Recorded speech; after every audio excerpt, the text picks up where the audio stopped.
has been making great efforts to increase the miles per gallon on its current fleet. Take for example this Talbot Horizon 1.5 GL. It's a new economy model that the company has just brought out specifically to counter economy claims made by other car manufacturers. Now the car works on a well-known policy, and that is that if you put a big engine in a small car, it actually means more and not less economy than a small engine in a small car.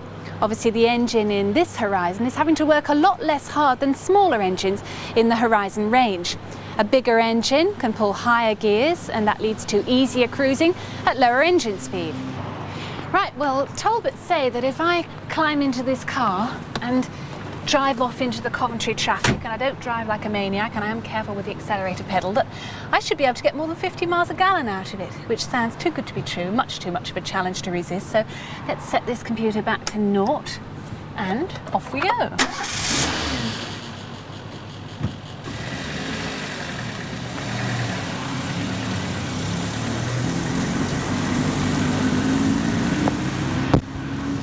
Well, while Pam's out trying to match the Talbot's claimed figures, as you can hear, I am very near Heathrow Airport in central London. In fact, a couple of hundred yards away from the place where the aeroplanes are actually taking off, at the Heathrow Hotel, to see what Volkswagen are up to. Because Volkswagen Audi, or VAG as they call themselves these days, are holding an energy symposium here today.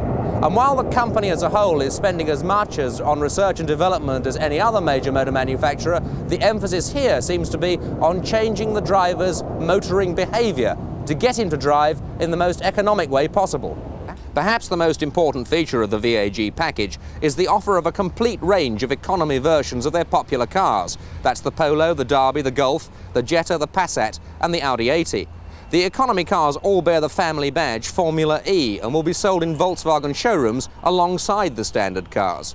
The specifications vary from model to model, but they all come with a gear shift indicator. Now this is basically a warning light up there on the dashboard which indicates when the sensors in the car tell you that you should be changing up. Now you, like me, may well be a little worried about the car telling you what to do, but if you want to save petrol, you'll do as you're told.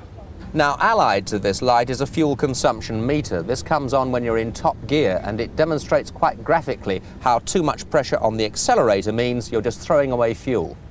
The Formula E cars feature special gearboxes with very high top gears in both 4- and 5-speed versions. The Polo, Golf and Jetta models have a 1.1 litre super economy 50 horsepower engine, and the Golf and Jetta models feature aerodynamic front spoilers.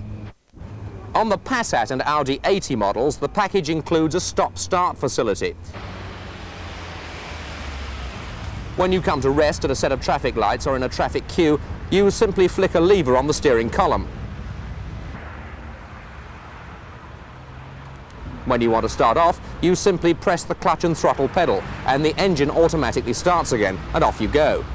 VW say that if the stop in traffic or at the lights lasts more than 5 seconds, you save fuel by switching off. Savings in overall consumption in town driving can be as high as 30%.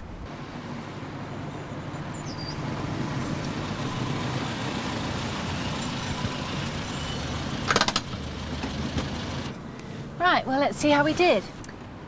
Right, well, I've been out for just over 24 minutes, travelled just over 15 miles, used 0.3 of a gallon, which means that I averaged 43.8 miles per gallon.